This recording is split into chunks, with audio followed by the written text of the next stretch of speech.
Fala, doutores! Eu sou Ricardo Valente, oftalmologista aqui do Rio de Janeiro, idealizador do canal Fala Doutores, canal esse que você já vem conhecendo, vem tentando trazer as celebridades aí do mundo da medicina para abrilhantar, sempre privando pelas cabeçadas deles, mas levantando aí suas vitórias para ver se a gente consegue modelar e melhorar um pouquinho esse nosso sistema de saúde, que eu venho falando que ele está sombrio, algumas pessoas reclamam, falam que não, está tudo bem, só vai melhorar, mas não sei, vamos ver o que vai acontecer.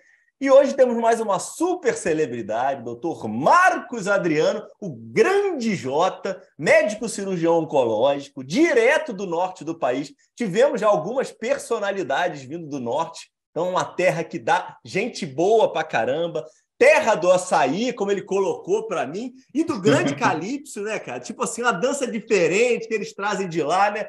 Coordenador nacional da cirurgia oncológica da Prevent, diretor nacional da Sociedade Brasileira de Cirurgia Oncológica, super esposo, pai da Joana e do Júlio, que está vindo, pintando por aí.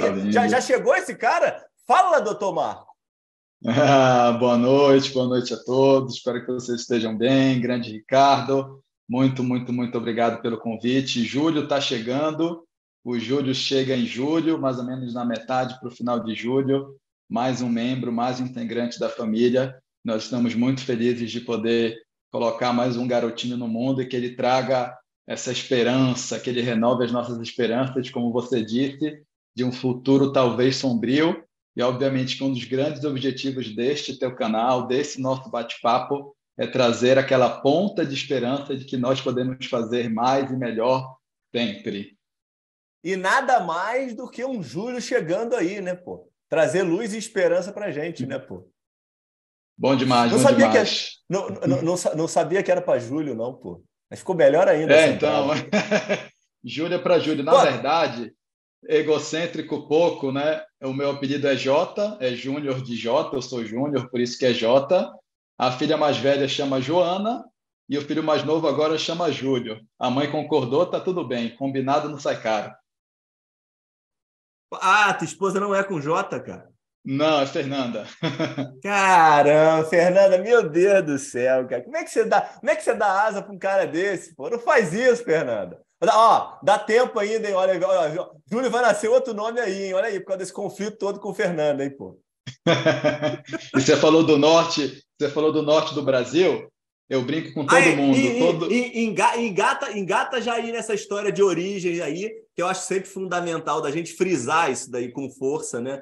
Como é que são nossas raízes aí, como é que era teu contato familiar, pai e tudo mais. Emenda aí na história do que você fala para todo mundo aí do Nordeste que eu te interrompi, mas já emenda na tua história familiar aí que isso é do caramba. todo mundo acha que o maior produto de exportação do Pará é o açaí. Mas mal eles sabem que o maior produto de exportação do Pará é o paraense. Porque o que tem de paraense aqui no sul e Exatamente. sudeste não é brincadeira. Eu vim de Belém, eu sou de Belém, eu sou natural de Belém. Eu fiz faculdade lá, eu fiz Universidade Federal do Pará. Na minha época, eu formei, terminei o colégio em 2001, entrei na faculdade direto em 2002. Lá só existiam duas universidades, tanto a estadual quanto a federal, com curso de medicina. E foi nesse momento da minha vida que eu tive a minha primeira grande decepção. Por quê? Porque eu venho de uma história de boas notas no colégio, melhores alunos, estudei no colégio marista, sou o neto mais velho, optei por fazer medicina e todo mundo lá em Belém, naquele momento, 2001, criou uma enorme expectativa em cima de mim. Vai terminar o colégio, vai fazer o vestibular e, putz, tem que passar de primeira, porque é assim que a gente imagina. Esse período da minha prova de vestibular, nós tivemos uma grande greve nas universidades federais. Então, eu tive a prova da Universidade Estadual, que foi ali final de 2001, e foi a primeira paulada que eu levei. Não passei na prova da Universidade Estadual, tinha me preparado, mas não tinha me preparado tanto. E aí que vem a questão da sorte, né? A sorte é a oportunidade que encontra o cara preparado. E eu peguei a primeira paulada, não passei de primeira, mas por essa greve gigante, a primeira fase da Universidade Federal ela foi acontecer em março, mais ou menos entre 10 e 15 de março. Dessa forma, eu peguei o primeiro pau em dezembro não passei. Falei, quer saber? Eu não admito um não e a gente não nasceu para ser derrotado. Estudei. 10 de março fiz a primeira fase, passei. Em abril fiz a segunda fase, a fase do vestibular da Universidade Federal e consegui ser aprovado ainda para o primeiro semestre.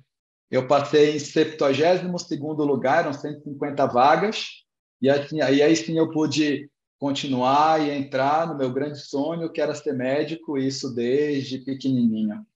Muito Mas legal. você não foi o primeiro médico da família, não, né? Já tinha médico já, né? Não, não, eu sou o neto mais velho, sou o primeiro médico da minha geração. Antes de mim, eu tenho o meu tio-avô, que era um grande anestesista lá em Belém, e a filha dele, que é minha madrinha, que era pediatra. Dito isso, Uhum. na minha família, por parte de mãe, eu sou o terceiro médico. Mas sempre Tá. aquela esperança muito depositada, porque era o neto mais velho, era onde a família realmente investia muito. Eu venho de um dos melhores colégios da cidade de Belém, o Colégio Marista, o Colégio Nossa Eu Senhora sou de marista Nazaré. também, cara. Marista total. Muito bom. E aí foi Legal. quando eu tive que lidar com essa primeira derrota, já que existia uma Uhum. expectativa muito grande em cima de mim, mas ok, a vida não é feita realmente só de vitórias, e eu aprendi isso lá desde 2001. Não baixamos a cabeça, continuamos estudando e consegui entrar de primeira no vestibular, que é algo muito, muito bom. Eu me matriculei, não tinha carteira de motorista, não podia dirigir, e eu não estava nem alistado no Exército. E aí consegui Uhum. terminar a faculdade a tempo. Eu não tive muitas férias nesse período, porque você imagina, a Federal veio de uma grande greve. Eu comecei o semestre letivo em maio de 2002, sendo que é para começar em fevereiro. Dessa forma, nós corremos bastante com as nossas matérias, mas eu consegui formar a tempo. Eu formei final de 2007, início de 2008. Teve mais greve, Jota? Depois dos Teve 6 anos? algumas outras greves menores, mas que não atrapalharam o nosso andamento letivo. O único contraponto disso, eu nunca tinha férias no mesmo período dos meus amigos de colégio, porque a Uhum. maioria não fez federal e tinham férias normais, ali julho, dezembro, janeiro. Eu tinha férias em agosto, tinha férias em outubro, às vezes eu nem tinha férias.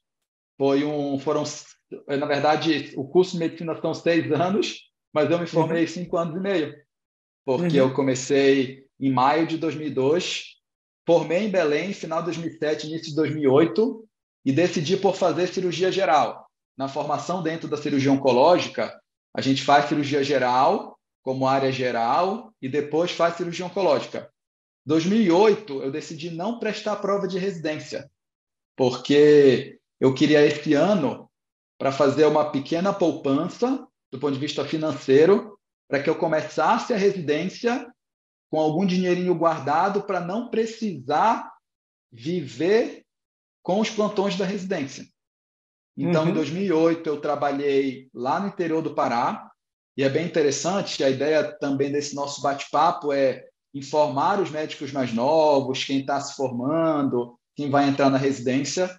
Esse ano de 2008 não foi o ano para ganhar dinheiro, muito dinheiro. Esse foi o ano em que eu vivi com o mínimo possível, trabalhei o mínimo possível para que eu conseguisse ter um ganho mensal, obviamente ganhar mais do que eu gastava, para fazer essa poupança, pensando na cirurgia geral, pensando na cirurgia oncológica. E como é que eu desenhei a minha vida? Eu trabalhava segunda-feira, 24 horas no interior do estado. Eu trabalhava em Moju, uma cidade do interior do Pará, mais ou menos 1h30 de Belém. Isso Trabalhava formado já. isso, formado médico, no ano de 2008 Tá. inteiro, formado como médico. Aham.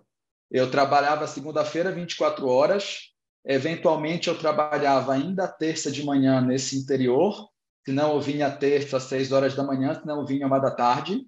Eu estudava terça à tarde, quarta-feira o dia todo, quinta-feira o dia todo, dava um plantão noturno na quinta-feira à noite, estudava Uhum. na sexta-feira e, eventualmente, alguns plantões no final de semana, porque eu tinha um plano e o plano realmente não era, naquele momento, fazer um volume, não era trocar de carro, não era ganhar rios e rios de dinheiro, também não era viajar, também não era fazer investimento, não era comprar criptomoeda, nem tinha na época, na verdade. A ideia era realmente estudar bastante, fazer uma poupança para a residência de cirurgia geral. Terminado o ano, prestei várias provas de residência. Eu tinha uma expectativa de vir ou para São Paulo, onde eu estou agora, eu moro em São Paulo atualmente, minha base aqui na Prevent Senior é São Paulo, ou fazer uma residência de cirurgia geral em Belém. Como eu fiz a Universidade Federal do Pará, é um hospital-escola. A gente ama muito a nossa universidade. Dessa forma, o nosso hospital universitário ele é um lar para todo mundo. Eu prestei prova aqui em São Paulo, prestei prova lá em Belém. Aqui eu passei naquela prova tradicional Zona do SUS, eu tive acesso a alguns hospitais. Na minha época, o servidor municipal era separado, o Hospital Edmundo Vasconcelos também tinha prova. Passei no SUS, passei no servidor municipal, passei no Edmundo Vasconcelos e passei na minha residência de cirurgia geral do Hospital Universitário João de Barros Barreto, que é o hospital da Universidade Federal do Pará. Entre indas e vindas, fiz uma excelente escolha, optei por ficar em Belém. Dessa forma, eu fiz cirurgia geral em Belém, no Hospital Universitário João de Barros Barreto, nossa casa. Hoje ele é da EBSER, antigamente não era da EBSER. Fiz cirurgia geral lá em Belém, 2009, 2010, e foi aí que eu decidi fazer cirurgia oncológica. Essa história também ela é muito interessante e serve para, nesse cenário, serve para aqueles médicos residentes que estão fazendo cirurgia geral e que pensam em fazer oncologia, falar um pouco sobre o que me levou a fazer oncologia naquele período em que eu era cirurgião geral e hoje como é que eu vejo a oncologia. É Fala Doutores, e eu falo bastante, viu? Que porra, você só facilita o trabalho, pô, mete bronca, pô. O tema é Fala Doutores, então vamos. Na época, todo cirurgião quer que ele quer, todo cirurgião ele quer sair operando tudo. O cirurgião ele entra na residência de cirurgia geral, ele quer ser o cirurgião mais exímio do mundo. E, obviamente, não diferente dos outros, essa era a minha expectativa. E daí a ideia, Ricardo e todos os amigos que estão nos escutando, a ideia era essa. Eu decidi fazer cirurgia oncológica porque eu queria realmente ser cirurgião do corpo humano.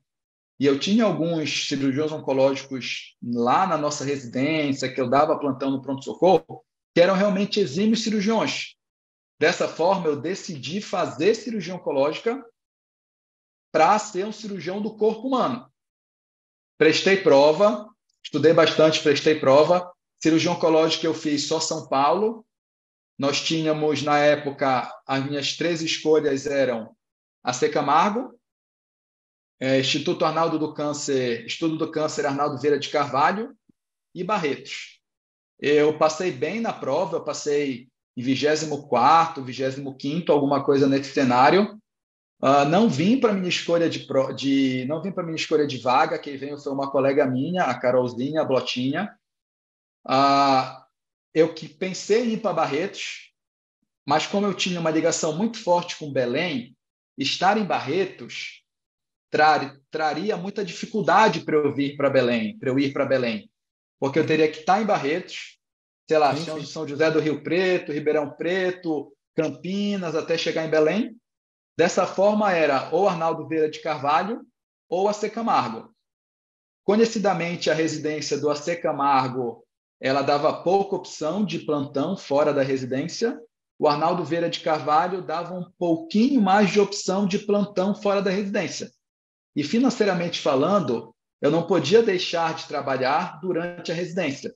Toda aquela poupança que eu fiz no meu ano sem residência, que foi 2008, eu gastei um pouquinho na cirurgia geral, consegui ainda manter um pouco de dinheiro, porém, mais uma vez, eu queria vir para a residência e realmente me dedicar para a residência.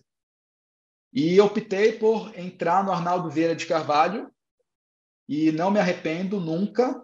Foi uma residência que me abriu muitas portas, me fez conhecer muitos colegas de trabalho. Fui para o Arnaldo Vieira de Carvalho, entrei lá em 2011, ele fica no Complexo da Santa Casa, e fiz cirurgia oncológica 11, 12, 13.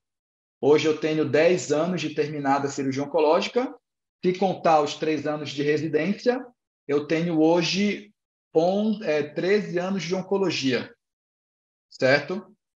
E aí que foi a virada de chave, porque a decisão por fazer cirurgia oncológica, Ricardo, ela foi para ser o cirurgião do corpo humano.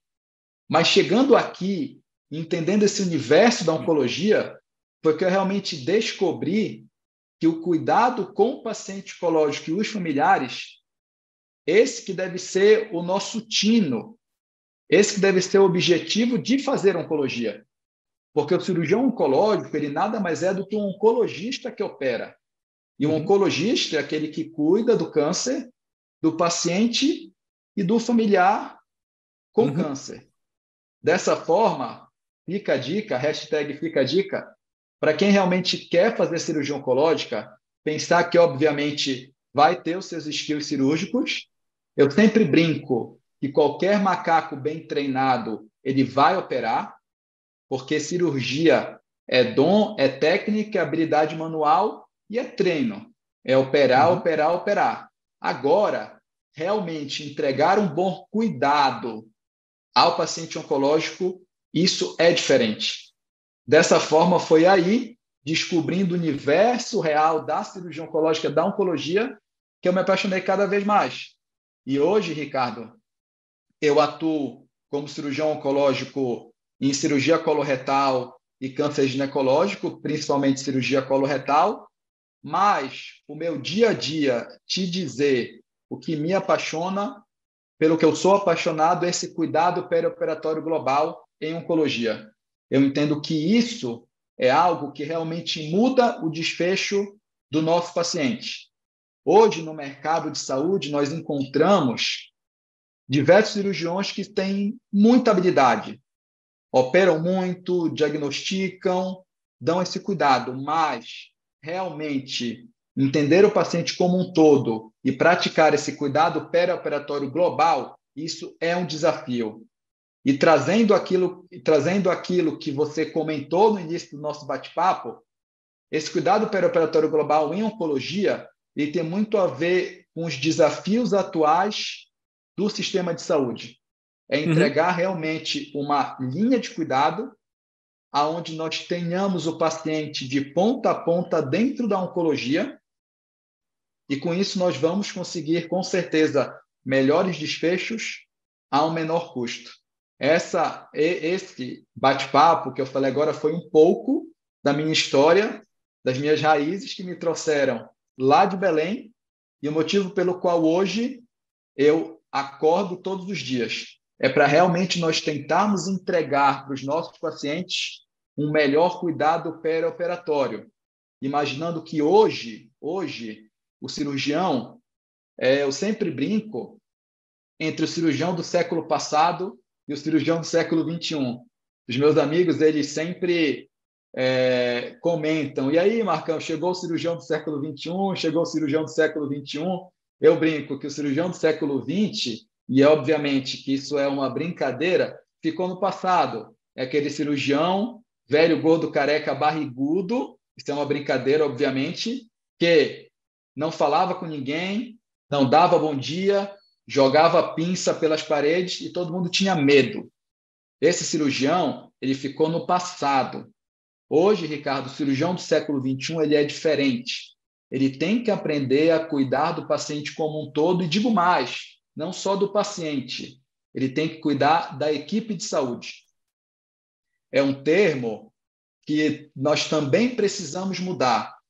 Não faz sentido nenhum, hoje, nos hospitais, você entra lá, conforto médico, equipe médica, equipe multi. Equipe médica, equipe multi.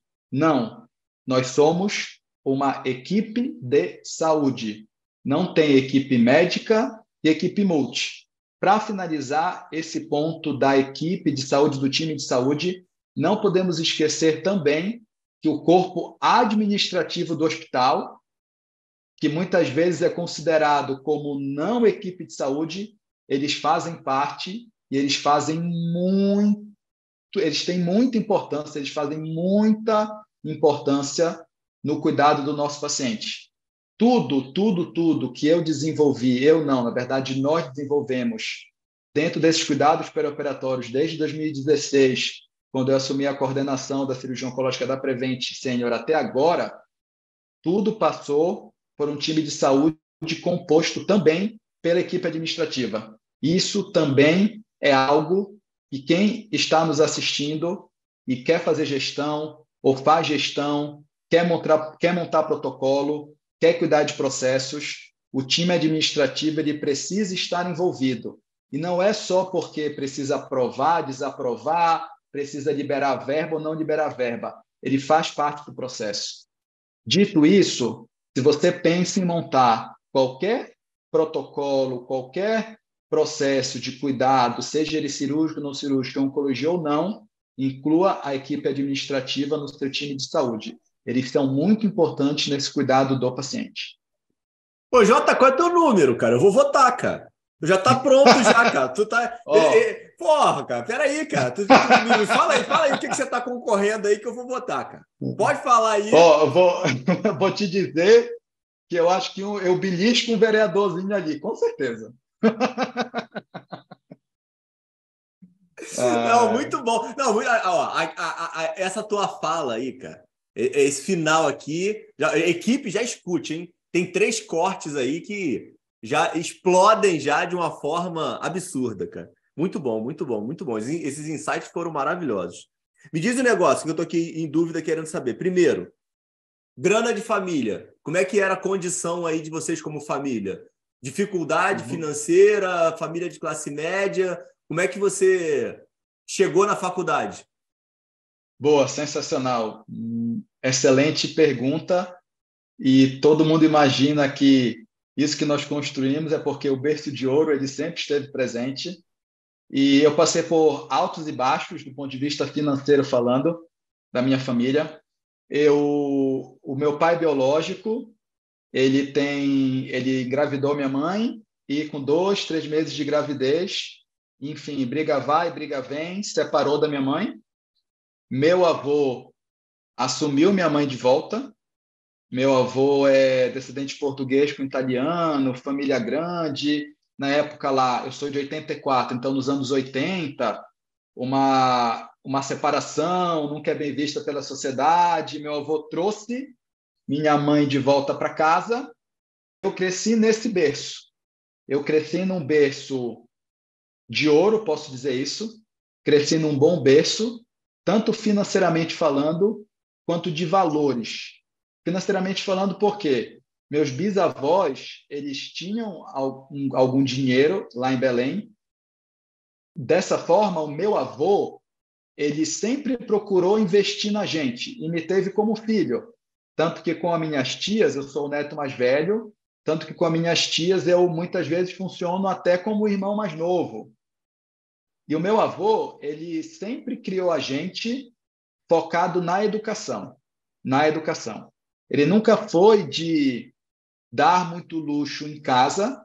Nós éramos de uma família classe média, média alta, morávamos no centro da cidade, numa rua bem organizada, numa rua bem famosa, numa casa bem grande, eram 8 quartos, em cima abaixo, sobrado, garagem grande, 2 cozinhas, 2 salas de jantar. Isso, mas fora isso, meu avô, ele não dava luxo para gente. Era estudo, era focado nos estudos. Dessa forma, por isso que eu estudei no Colégio Marista. Lá em Belém, o Colégio Marista, o Colégio Nossa Senhora de Nazaré, era, não sei agora, eu vim para cá em 2011, então eu estou há bastante tempo afastado da cidade. Era o colégio mais tradicional da cidade. Realmente era o colégio mais tradicional. Para você ter ideia, eu estudava na mesma sala, por exemplo, da família que era dona da afiliada da Rede Globo em Belém, por exemplo. Eu estudava no colégio dessa turma. Na época, o colégio ele girava em torno de 4 a 5 salários mínimos. Eu terminei pagando 4 a 5 salários mínimos na época, quando eu terminei o colégio. E essa foi a minha história. Meu avô sempre teve esse dinheiro e ele sempre investiu em educação. E por que nós tínhamos valores? Porque o meu avô, que foi o meu pai realmente a figura paterna foi meu avô, a figura materna teve minha mãe, teve minha avó também, que nós moramos juntos, e eu tive mais algumas outras figuras paternas, como o meu tio mais velho, que é o tio Raul, principalmente ele, teve o tio Luiz, que era o meu outro tio mais novo que o meu tio Raul, que também figuraram como pais. Mas o meu avô, que foi com quem eu cresci realmente vendo ele era muito trabalhador. Ele acordava muito cedo, ele saía muito cedo para trabalhar. Hoje eu acordo 4:30 da manhã para treinar. E muita gente me pergunta por quê. Eu falo que é muito pelo exemplo.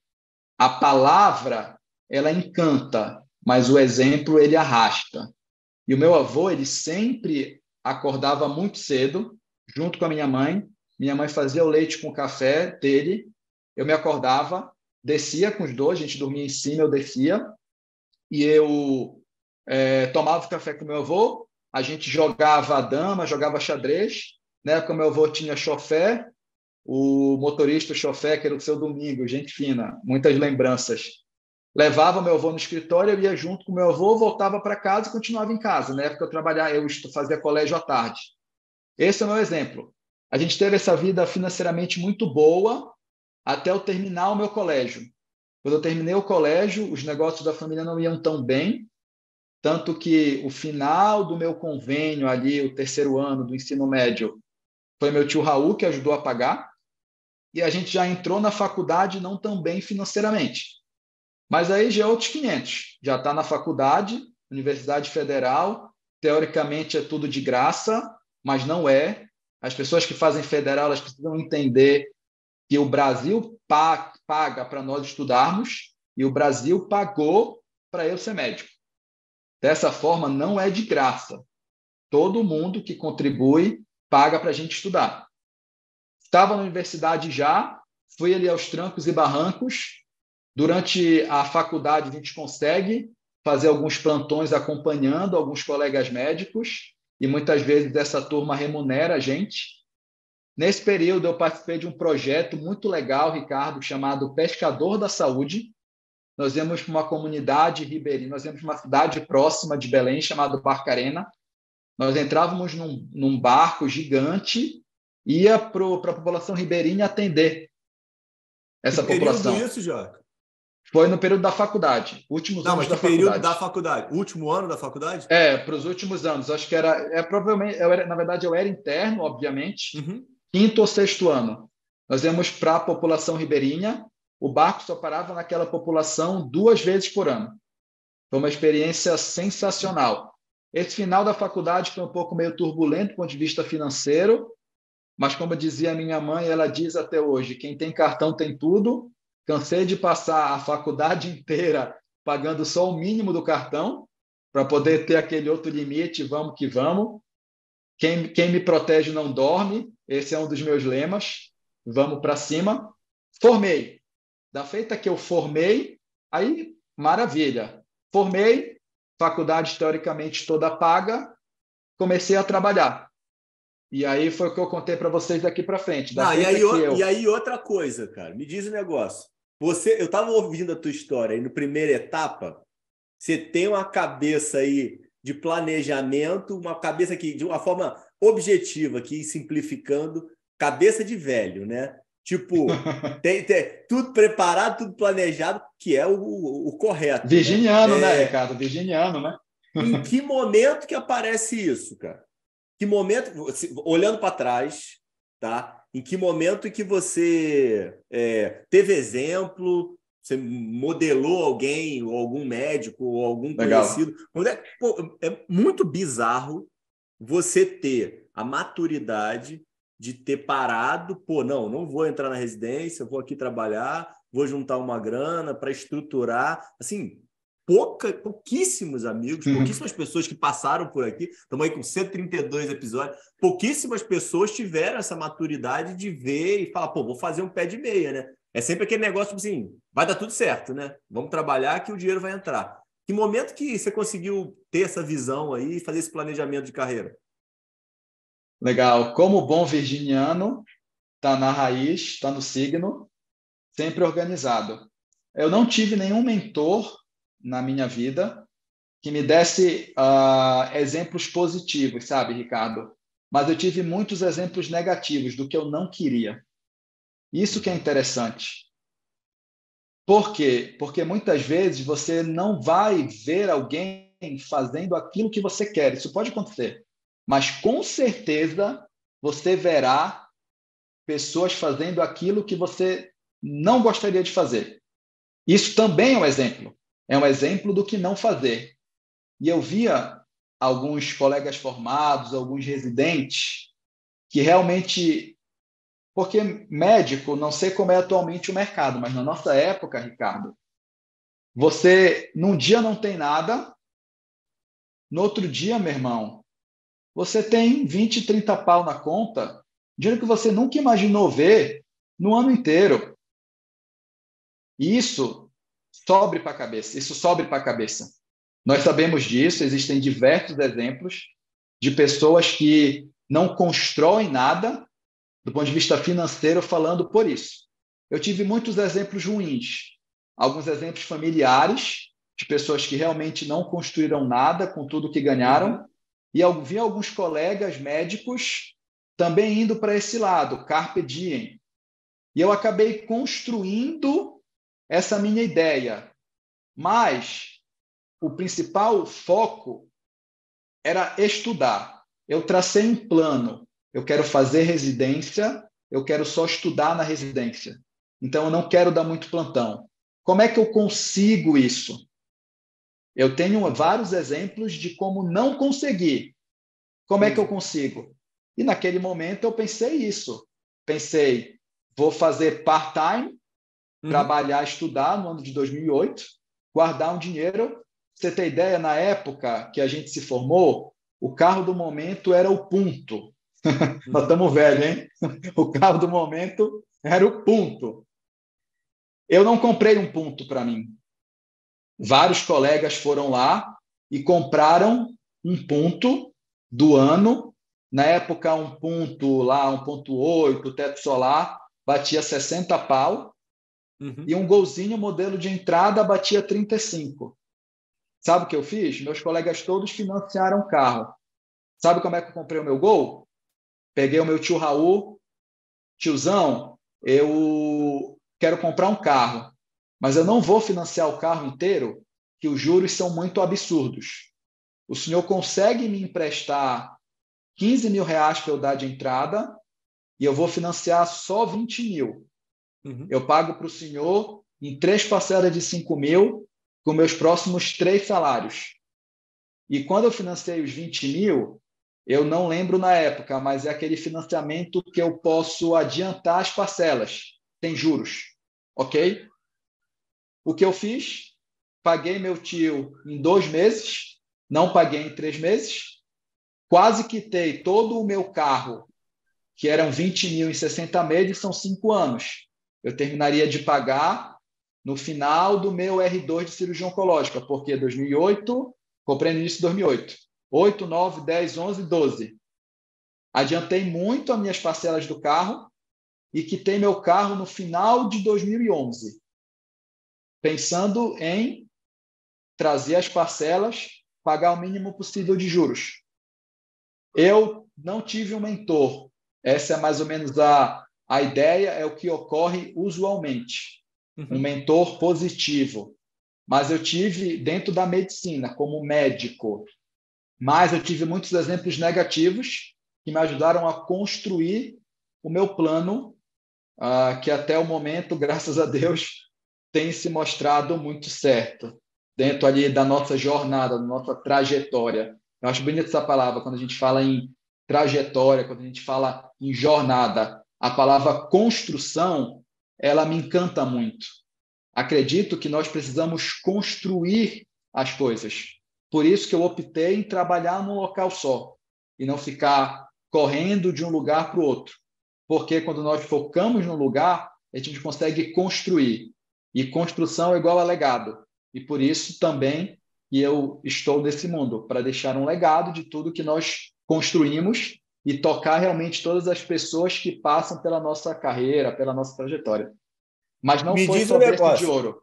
Eu realmente comecei em berço de ouro, A educação que o meu avô me deu no Colégio Marista me ajudou muito, tudo muito católico, né? Fiz batizado, comunhão, crisma, Aham. casei na igreja, e daí eu continuei, segui. Me diz o negócio. Você estava também comentando. Fui aqui fazendo umas notas aqui para não me perder. Um ponto, cara, que eu acho que eu nunca toquei com ênfase, e você estava colocando em relação a amigos pré-faculdade. É, Quando que você teve dificuldade de manter e tudo mais, quando você entrou na faculdade, você mudou muito de amigo, cara? Você começou a ter uma galera nova da faculdade, mudou por causa de grana, mudou por causa de mentalidade, não mudou nada, os amigos foram sempre os mesmos. Como é que foi a medicina te afastou do passado? A medicina te uniu mais ao teu passado? Como é que foi entrar na medicina, na faculdade? Como é que mudou? Fala aí um pouquinho disso. Afastar do passado é um pouco forte. Eu acredito que a medicina me trouxe um novo futuro. Eu acabei não mantendo muito contato com meus colegas de colégio. Uhum. Mas tem algumas explicações um pouco racionais. Uma delas é ter escolhido medicina. A gente acaba focando o meu curso na Federal Integral. Dessa forma, eu tinha aula de manhã, aula à tarde, Entrou diferente da mais alguém do universidade. Marista, Jota?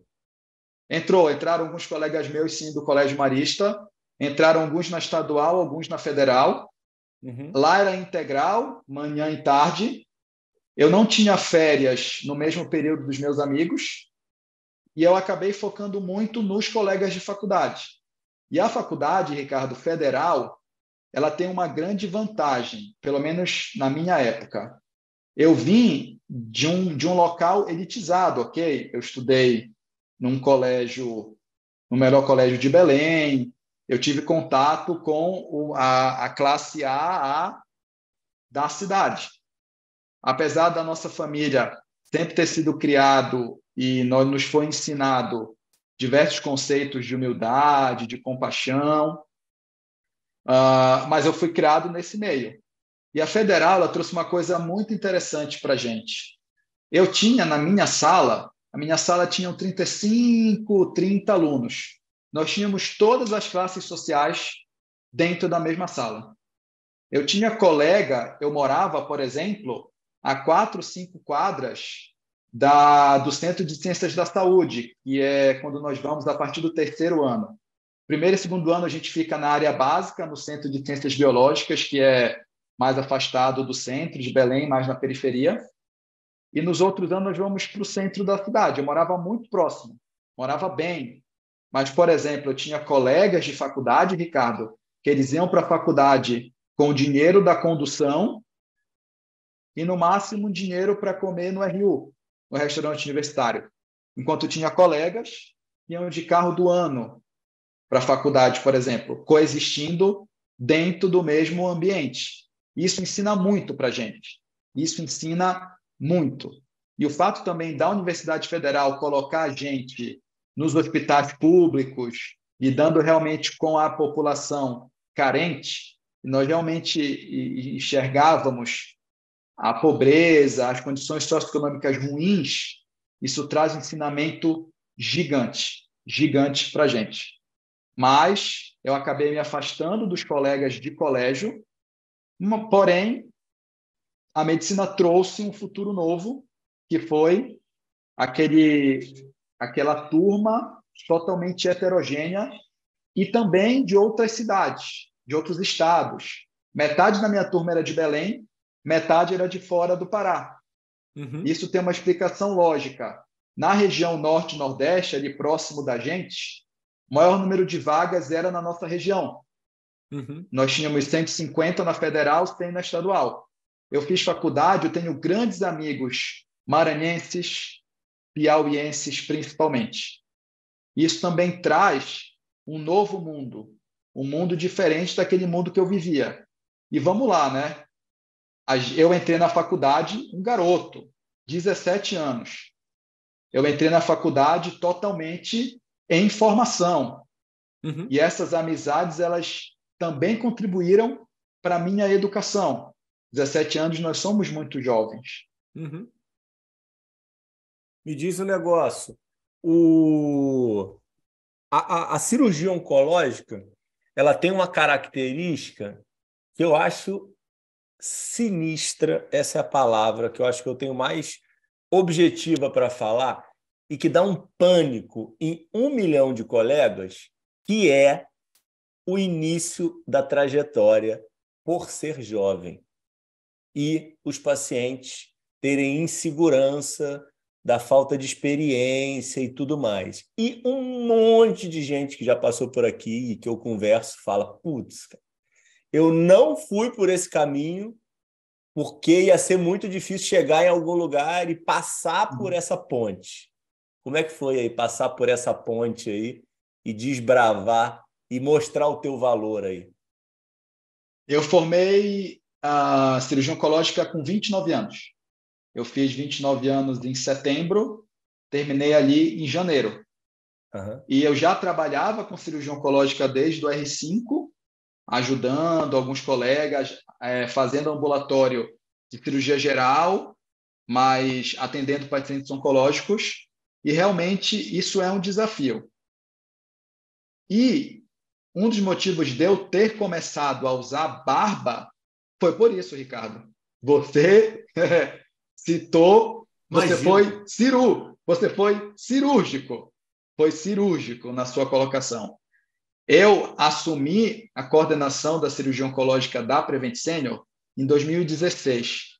Eu tinha exatos 32 anos. E realmente foi um desafio, realmente foi uma aposta.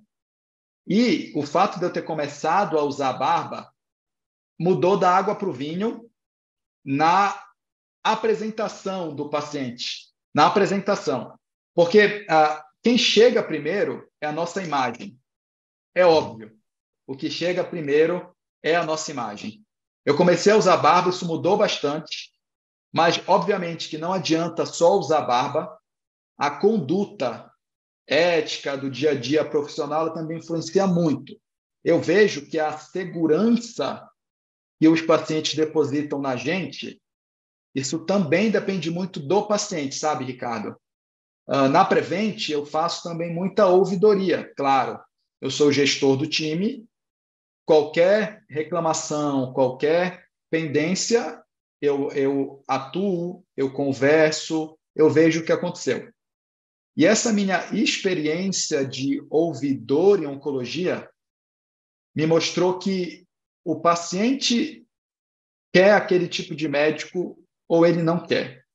Tem pacientes que realmente não adianta botar barba, eles querem aquele médico que parece mais experiente, que parece mais velho. Tem pacientes que não ligam para isso, para a idade, mas ligam para a segurança, como porta, como educa, como é educado e como recebe. Mas o meu desafio foi muito gigante.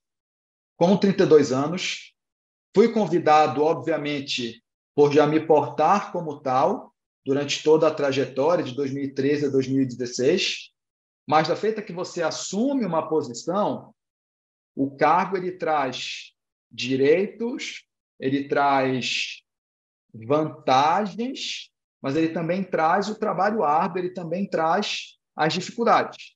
E eu precisei manejar justamente isso. Adaptei a imagem, comecei a usar E barba. ninguém vê, né? Todo Não, mundo ninguém só vê, vê o difícil, obviamente. né? Só vê, o povo A glória. só vê a glória, né? Não vê os tombos que a gente leva. Só vê a Coca-Cola que a gente toma. E eu comecei a usar barba e comecei realmente a me preocupar, obviamente, um pouco mais com a imagem e como me posicionava e como eu me colocava frente aos pacientes e frente às situações. Digo que a juventude, ela hoje, acredito que mudou um pouco. Acredito que hoje ainda há isso do médico jovem tratar de oncologia, que é uma cirurgia complexa, que é um paciente difícil, esse manejo todo.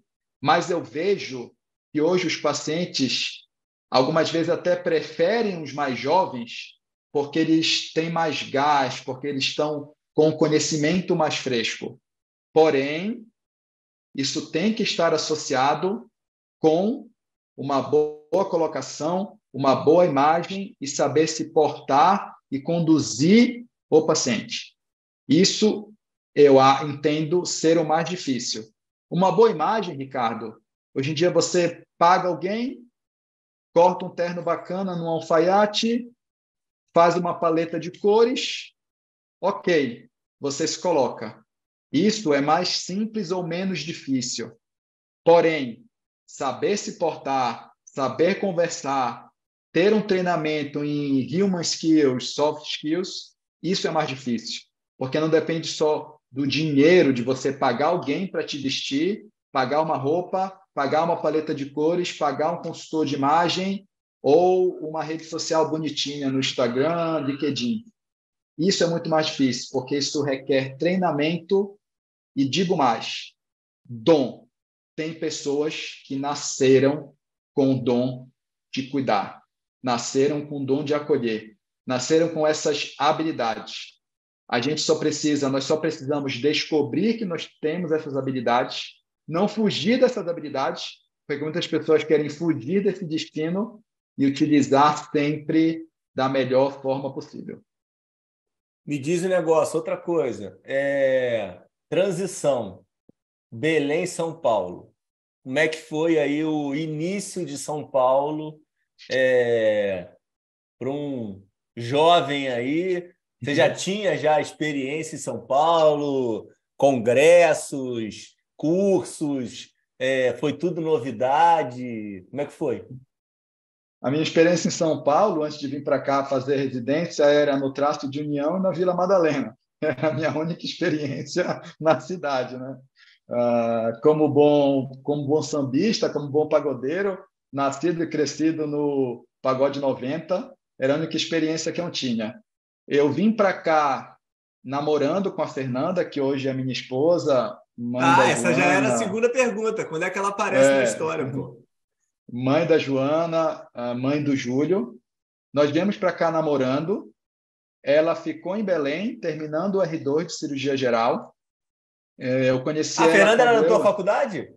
É engraçada a história, Ricardo, porque eu era do primeiro semestre, ela também, do mesmo ano, mas eu era Aham. da sala B e ela da sala A.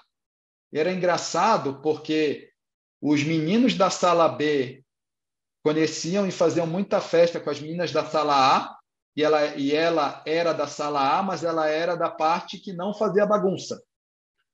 Mas eu não conhecia a Fernanda na faculdade, porque ela não fazia parte do nosso grupinho.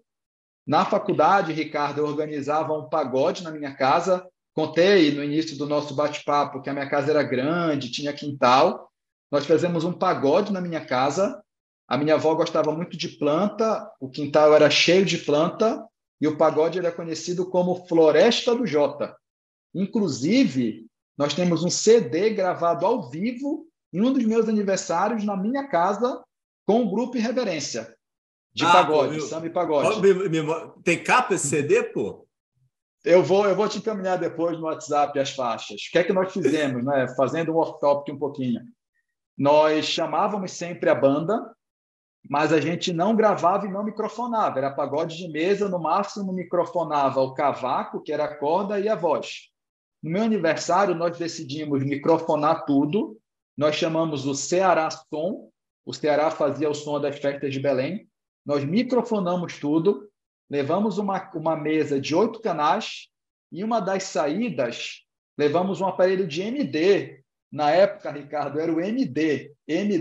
A gente gravou o show todo em MD, transformei para MP3, depois tive o trabalho de eu mesmo editar as faixas, e se eu não me engano, a gente tem 28 faixas desse CD gravado ao vivo. Mas eu não conheci a Fernanda nessa época. As festas em casa, Ricardo, eram tão boas que saíram 3 casamentos e 6 separações. Isso era pago, cara? Ou era uma festa? Como é que era a organização dessa festa aí? Como é que era a organização? Nós juntávamos 5 a 6 colegas. Na época, cada um dava R$ 50, totalizando 300, para a gente poder começar a festa. E o que era começar a festa? Era pagar o cachê da banda e comprar bebida para começar a festa. Feito o início da festa, convidávamos os amigos e todo mundo que ia para a festa pagava R$ 10. Então, cada um que entrava em casa pagava R$ 10 homem, R$ 10 mulher. Quem ficava na portaria era minha mãe. Minha mãe adorava ficar na portaria. Se ficasse um de nós... Ricardo, se ficasse um de nós, os caras iam dar o golpe na gente, não querer pagar. A gente botava a mamãe na portaria e nós já deixávamos a dona Auri, que era uma depósito de bebida a 3 quadras de casa, avisada.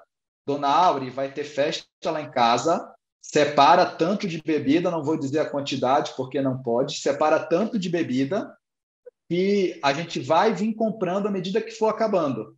Eu tinha um Fiat Uno Mille EP, a gente rebatia os bancos traseiros do carro, ia lá 3 quadras, comprava e trazia.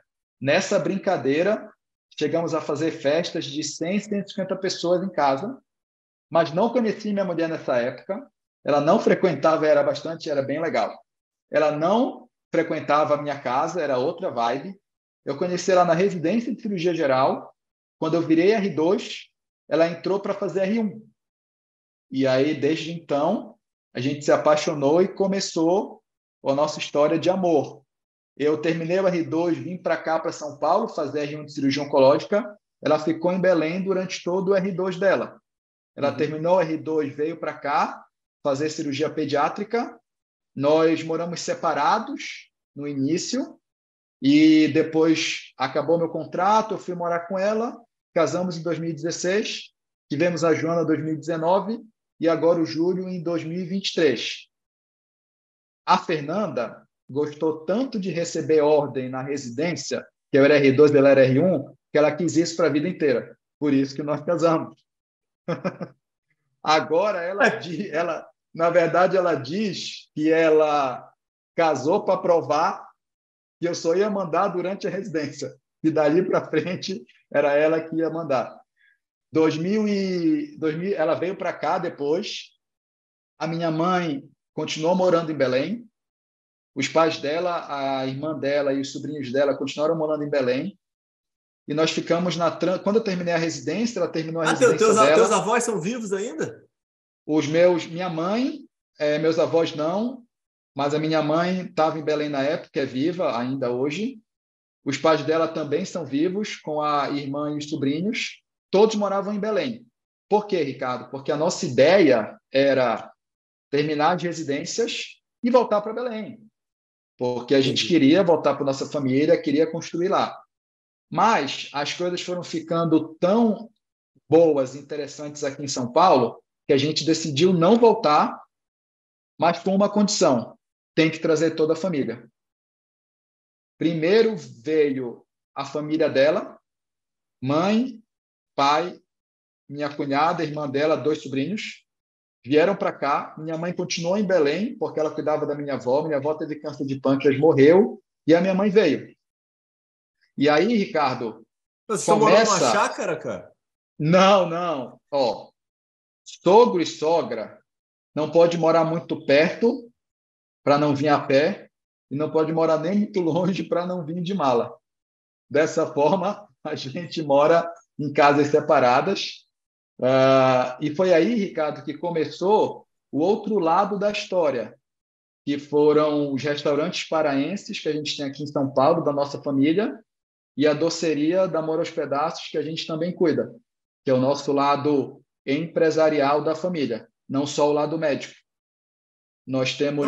Da onde apareceu isso, pô? Espera aí, pô. Fala disso aí, pô. Quando meu sogro e sogra vieram para cá, minha sogra é professora, meu sogro tinha alguns trabalhos lá em Belém autônomo, minha sogra veio, tentou trabalhar ali como professora, viu que não ia dar muito certo por diversos motivos. E o meu sogro sempre gostou de cozinhar. Nós começamos fazendo o quê? sogrão, a gente vai alugar uma casa com uma boa varanda para vocês. Eles moram na Saúde, que é onde é o restaurante hoje. A gente comprou 2 freezers verticais usados. Começamos a trazer açaí congelado. Meu sogro começou a fazer propaganda e vendia no metrô pelos grupos do Facebook. Uhum. Do lado da casa deles, vagou uma casinha, aluguel baixo, alugamos e fizemos um empório. O empório começou a dar tão certo que começamos a fazer a noite paraense no empório, servindo comida típica. Encheu de gente. Meu sogro e minha sogra, eles que tocam a operação, é tudo com eles. Nós damos o apoio moral e emocional. Eu digo que é um conglomerado, porque é da família. O que é meu é nosso, o que é deles é nosso. Esse é o nosso conceito de família. O negócio ficou tão bom, Ricardo, que tem 200 metros na frente, valgou um galpão que era uma escola de CrossFit. Aí o meu sogro alugou, nós alugamos e fizemos um restaurante. Essas são as unidades da saúde. Tem um restaurante de comida paraense, que é o É do Pará SP de São Paulo. Mais um pouquinho ali tem a lojinha, que serve um pouco de depósito e para coisas menores. Existe a terceira unidade, que fica ali na região do Morumbi, da Vila Andrade, também de restaurante. E durante a pandemia, nós adquirimos mais uma franquia da Amor aos Pedaços, que fica num shopping aqui em São Paulo. E aí Vocês estão voando, hein, cara? Essa é a ideia, mais ou menos, né? A vida de empreendedor também não é tão simples Caramba, assim. você e Fernanda, hein, cara? Puxaram É todo a mundo família, aí. família. Graças a Deus a gente Tem teve mais essa gente para vir? oportunidade. Não. Tá bom já, tá bom. A gente, na verdade, a gente agradece muito a Deus, né, Ricardo? Nós somos católicos, tementes a Deus. A gente agradece demais as oportunidades que a vida nos deu de poder ajudar, poder trazer, poder proporcionar isso para a nossa família. É bem legal, hoje estão todos aqui com a gente, todos têm seu negócio, têm seus empregos, trabalham, fazem as coisas, e para nós é um divertimento gigante, é uma rede de apoio absurda para mim, para a Fernanda, para o crescimento do Júlio, que vai nascer agora, para o crescimento da Joana. Essa também é uma parte interessante e diferente da nossa história. Além disso, a gente também tem um primo que mexe com investimento, tem um escritório da XP e os nossos investimentos em renda variável, FIIs, essas coisas, também está tudo em família. Também é um primo que toma conta. Que família, meu Deus do céu, hein? Sabia que vocês Muito tinham esse bom. negócio, não, né? Essa teoria meio que. Esse conceito meio judaico, né, cara? De ficar tudo em comunidade, né? Tá certo, tá bom. Pô, estratégico, pô. Inclusive, perguntam se a minha esposa é paraense. Eu falo, gente, não pode misturar raça. A gente precisa manter a pureza. Paraense, só casa com paraense. E a Joana é 100% paraense, mas nasceu aqui em São Paulo. A gente é muito feliz, é registrada, paulistana. Tudo bem certinho. A gratidão é uma coisa que nos permeia muito, Ricardo. Não, muito legal. E me diz o negócio, como é que tá esses anos aí de trajetória aí de Prevent? Como é que foi essa tua construção aí dentro da Prevent?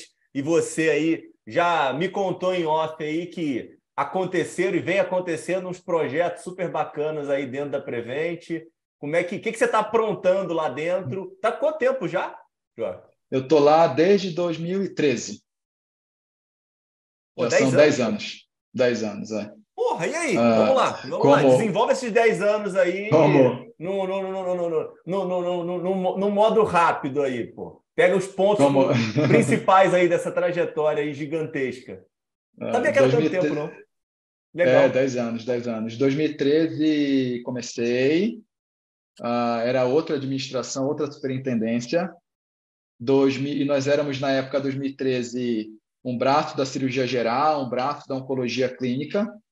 2016, eu digo que nós ganhamos uma cadeira no Olimpo. Nós fomos realmente reconhecidos como especialidade e ganhamos um coordenador. e aí foi quando me convidaram para começar a coordenação da equipe. Antes disso, nós tivemos um outro marco interessante, importante, que foi o nascimento do núcleo de oncologia.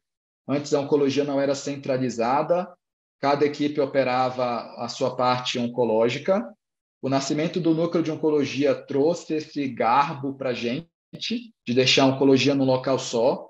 Em 2016, me deram uma cadeira para a gente no Olimpo. Fui lá, comecei a ser uma especialidade reconhecida dentro da empresa para fazer os projetos.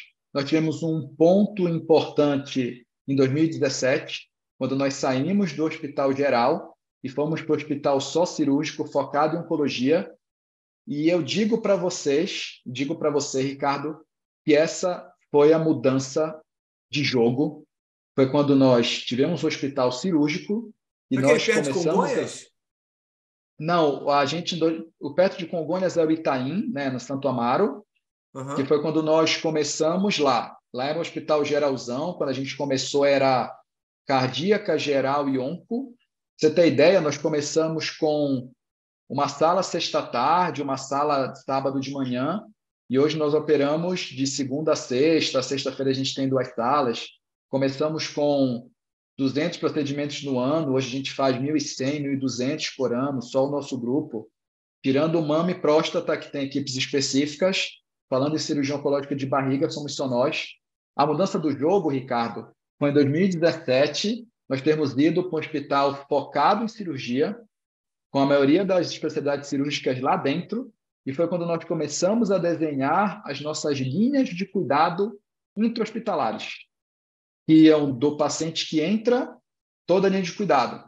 Pensando no cuidado global perioperatório e pensando no cirurgião drone, o cirurgião do século XXI é um cirurgião drone, você sabe. Ele sai ali da Terra, e a Terra é o centro cirúrgico, ele sobe igual um drone e ele observa tudo. O cuidado perioperatório ele tem que ser global, são 3 caixinhas, o slot do pré, o slot do intra, o slot do pós-operatório. Em 2017, nós começamos o slot do intraoperatório, a desenhar nossa linha de cuidado dentro do hospital, com protocolo de recuperação acelerada. Depois nós conseguimos começar a desenhar um pouco do pós, um pouco do pré-operatório, e hoje nós temos a cadeia de cuidado inteira focada no hub de oncologia. Um beijo, meus amores do hub de oncologia. Já falei isso para vocês e digo mais, vocês são a materialização de um sonho nosso, de um sonho meu, de realmente oferecer um cuidado perioperatório global, focado no hub, que faz essa navegação, não esquecendo também do time do núcleo de oncologia e hoje do Hospital Santa Maggiore e Santa Cecília. Meus amores, um beijo, gratidão eterna por tudo que nós fornecemos, que nós entregamos para os nossos pacientes. E hoje a gente tem o nosso hub de oncologia, Ricardo, e ele faz esse cuidado global, onde a gente capta o doente desde o diagnóstico, com navegação entre as etapas do pré-operatório, entrega ele para operar, faz a linha de cuidado dentro do hospital, monitora ele ao pós, inclusive se precisar de químio, já está dentro do hub, já está na oncologia, se fizer oncologia clínica, se fizer quimioterapia pré-operatória, radioquimio pré-operatória também. Essa foi a virada do jogo. E serve também para vocês entenderem que hoje nós temos esse cuidado perioperatório global, mas não começou assim. Por isso que eu falei agora há pouco da construção. Não pensem que vocês vão começar tendo tudo, maravilha, é isso. Não. Você no seu serviço, você no seu dia a dia, você na sua vida, você vai construir. É tijolinho por tijolinho. Por exemplo, no nosso caso, nós começamos com cuidado intraoperatório. Agradeço muito por terem acreditado na gente e nós hoje montamos uma linha de cuidado global. Isso impacta muito em ganhos tangíveis. Nós sabemos que linhas de cuidado bem estruturadas são custo-efetivas e tem os ganhos intangíveis, certo, Ricardo? Que é o paciente se sentir cuidado, o paciente se sentir acolhido. Essa é um pouco, resumidamente, óbvio, da minha trajetória e porque hoje eu sou tão apaixonado, dá para perceber, acho que só de me escutar falar sobre isso, eu sou tão apaixonado por esse cuidado perioperatório global. porque eu não leio só sobre isso. Quando você lê, é lindo. Cuidado sentado no paciente, decisão compartilhada, que não deve ser uma decisão delegada, né? Uma decisão consentida, slow medicine, choose wisely. A gente não só lê isso, a gente vive. É o nosso dia a dia. E a gente realmente consegue entender o quanto isso é importante para o paciente. E você, gestor de saúde, que tiver essa oportunidade de montar no seu serviço linhas de cuidado perioperatórias global em oncologia, faça. Isso traz para a operação ganhos tangíveis, que obviamente num cenário como o de hoje são muito importantes, mas os ganhos intangíveis de cuidado, de acolhimento, de UX, que a gente chama User Experience, a experiência do paciente, ele é muito importante. Eu não gosto de chamar de cliente, entendo quem chama de cliente, mas eu acho que cliente, às vezes, mercantiliza e parece que é um produto. Então, para mim, vai ser sempre, sempre, sempre o nosso paciente. Essa, Ricardo, foi, obviamente, que uma versão pequena, claro, do nosso cotidiano e de como nós começamos. Desde 2013 já são quase 10 mil procedimentos realizados em cirurgia oncológica pelo nosso grupo. Nós temos 16 cirurgiões comigo e hoje, qual é o principal desafio? É setorizar, porque oncologia é bom setorizada e digo para você que já tem uns 2 anos, minto, a primeira setorização foi fígado, pâncreas e vias biliares, foi lá 2015, 2016, minto, 2016. E vocês estão medindo 2017. desfecho nisso tudo, né? Sim, medido de desfecho, sim.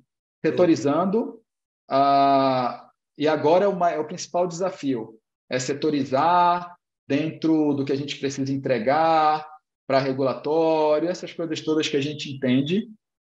Estamos medindo desfecho, obviamente que nós temos um benchmark interno dentro da própria equipe.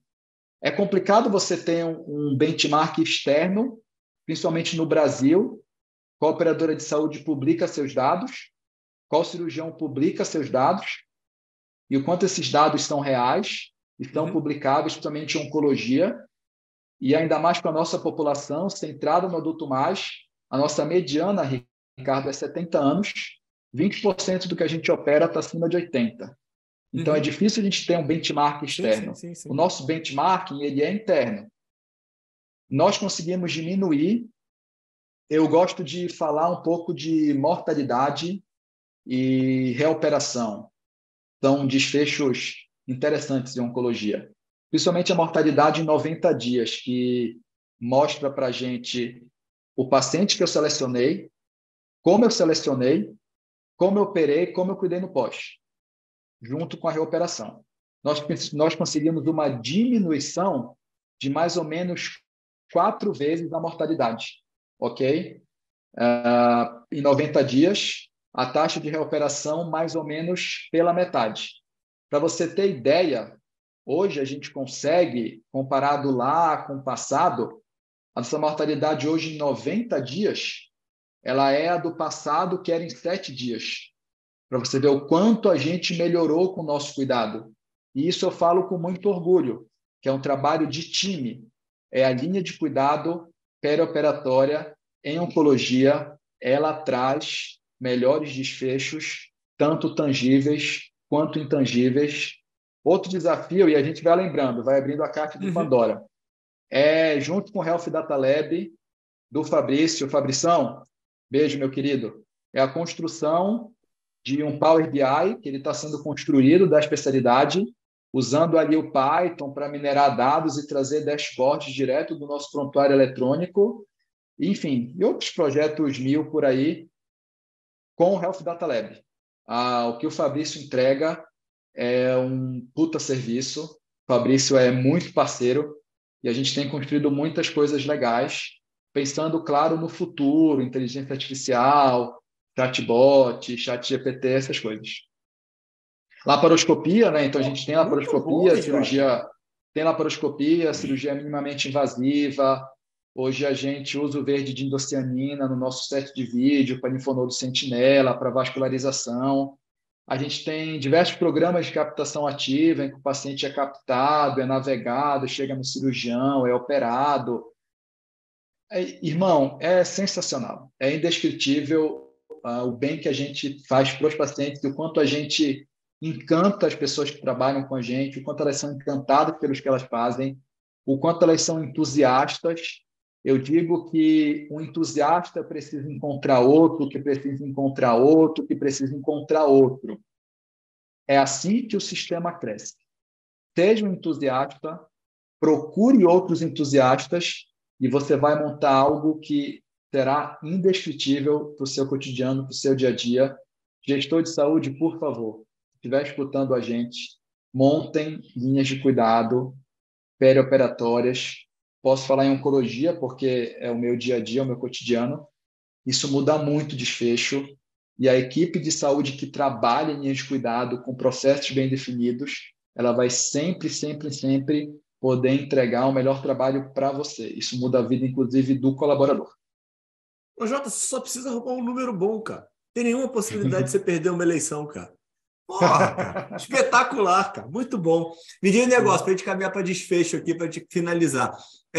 Planejamento estratégico aí para os próximos 5 anos. Como é que você está vendo aí esse movimento todo aí teu, profissional, mercado? Como é que você está desenhando aí? Tua cabeça de velho, o que você está desenhando aí para dar aí os insights aí pro pessoal que você tem escolhas bem assertivas. Então, te escutar é interessante para encontrar um bom caminho. Cabeça de velho, cabeça de virginiano. Vou falar primeiro do que eu vejo de mercado. Sabe que eu vou falar isso sempre com você agora, né, cara? Vou falar primeiro o que eu vejo de mercado. Eu vejo que o movimento hoje será grande de verticalizar ativos, mas digo mais, de verticalizar processos.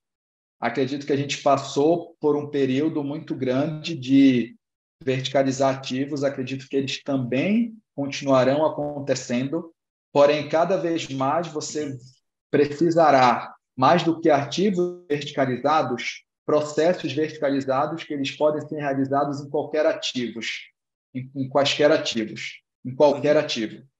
Por isso que vejo que cada vez mais os grupos vão se juntar para trocar. Você manda um paciente, você capta na sua coluna, feito no lugar A, tu manda para mim para o lugar B, vai ter um lugar C que vai estar olhando tudo isso para operar no lugar D. No final, todo mundo combina um desfecho, entende o que fica bom para todo mundo, entrega o melhor que você puder, com o menor custo possível. Vejo isso como uma realidade atual. Cada vez mais a gente vai falar em linhas de cuidado, muito, muito, muito, porque isso é extremamente importante. Esse é mais ou menos um desenho que eu vejo na oncologia. Cada vez mais a oncologia vai sair do consultório. É difícil fazer oncologia dentro do consultório. Nós temos que ter grandes grupos fazendo oncologia, olhando o paciente como um todo, dentro de um hospital, dentro de cancer centers. Isso também é outra coisa que vai funcionar, já está funcionando e cada vez mais nós veremos cancer centers subindo e crescendo. Daí eu trago essa visão para quem hoje está na oncologia, para quem vai começar a oncologia, veja um paciente como um todo. O cirurgião não pode só pensar em operar, tem que ver o paciente como um todo. O oncologista clínico, ele não pode mais achar que é só prescrever medicamento, ele vai ter que trabalhar com o paciente como um todo. O radioterapeuta também, e todas aquelas especialidades correlatas. O Fabrício fala muito da radiologia, que tem que sair da câmara escura. A gente tem o cuidados paliativos, a gente tem a oncogeriatria. Os pacientes estão envelhecendo, o panorama epidemiológico está mudando, as infecções contagiosas não estão mais matando, com exceção do Covid, são as doenças crônico-degenerativas. Dito isso, você é oncologista, cirurgião oncologista, oncologista clínico, radioterapeuta, especialidades correlatas, equipe de saúde, foca no cuidado global. Nós precisamos de hard skills, mas nós também precisamos de soft skills, human skills. Hoje se fala em power skills, que é você entender um pouco de tecnologia, de indústria, de engenharia, de matemática, não só de saúde. Penso que o profissional tem que ser desenhado dessa forma, tem que ter visão global. Isso é o presente, cada vez mais será o futuro, porque a inteligência artificial está aí, muito provavelmente para dizer o que fazer. Mas o processo de decisão de tratamento e como fazer e como passar essa informação e praticar a decisão compartilhada que depende de soft skills, isso ainda é do humano, com a ajuda da inteligência artificial. O próprio Fórum Econômico Mundial publicou recentemente, acho que tem um mês, as 10 habilidades mais importantes para o futuro do trabalho. São soft skills. Inclusive, quem quiser me seguir no LinkedIn, eu estou trabalhando a cada 2 dias, a cada 3 dias, essas habilidades todas focadas na oncologia. Porque muitas vezes a gente lê, a gente estuda, sabe, Ricardo? O Fórum Econômico Mundial vai falar de 10 habilidades. O que é que eu vou saber de oncologia? O que é que tem a ver com a saúde? Tem muito a ver com a saúde. Sim. Tem muito a ver. O cara que não lê sobre isso, que não vê sobre isso, já está muito atrás. Plano de carreira, eu quero continuar cuidando dos meus pacientes, eu quero continuar fazendo cuidado perioperatório global, eu quero continuar operando, operar é minha terapia, eu gosto muito de estar no lado a lado do paciente, de estar ali operando, laparoscopia, cirurgia robótica. Eu digo que tem 2 momentos que eu fico sem o telefone do lado. Uma delas é quando eu estou dormindo, que eu não vou mexer no celular dormindo, e outra é quando eu estou operando, que eu fico desconectado. E eu faço um pedido para a Apple. Por gentileza, não façam iPhone autoclavável. Vocês vão acabar com a nossa paz dentro da cirurgia. Não dá para o iPhone ir na autoclave. Pelo amor de Deus. Quero continuar operando, quero continuar cuidando dos meus pacientes. Acho que a gente tem muito a ensinar, a gente tem muito a mostrar o quanto o cuidado perioperatório global ele é extremamente importante para o nosso paciente dentro da oncologia. Eu quero poder cada vez mais cuidar de mais e de mais e de mais pacientes. Muitas vezes, Ricardo, o médico que ele começa a organizar, ele começa a fazer gestão, ele começa a sair um pouco da operação, o que eu não saí, eu continuo operando, basicamente todo dia de manhã eu estou no hospital, à tarde estou fazendo a gestão. Muitas vezes ele é visto de uma forma diferente pelos outros. A gestão, turma, ela te dá a oportunidade de cuidar de milhões e milhões de pessoas, de fazer protocolos, de ajustar processos, de montar times, de encantar pessoas que vão cuidar de milhões de pessoas. Quando você está ali no médico, você é o cirurgião, eu digo. Quando eu estou ali fazendo uma cirurgia oncológica, Ricardo, em 6 horas do dia, eu estou operando quem sabe 2 casos. Se a gente faz 6 horas por dia, montando protocolos, montando processos, cuidando, engajando, fazendo a gestão do time, meu amigo, você cuida de milhões. Não que o médico que opere ele não seja importante, mas nós somos um time. Isso é time de futebol. Eu gosto muito de futebol. Falar nisso, o Tricolor Paulista já está jogando agora com Fortaleza. É um time de futebol. Você não vai ganhar o jogo com 10 atacantes. Você tem que ter aquele lateral direito que você vai falar, meu amigo, não sobe, que você não sabe cruzar. Fica aqui, irmãozinho. Guarda a lateral direita. Volante, desarma e passa a bola.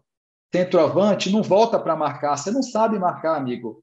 Fica lá dentro, que eu vou só cruzar a bola para você fazer o gol.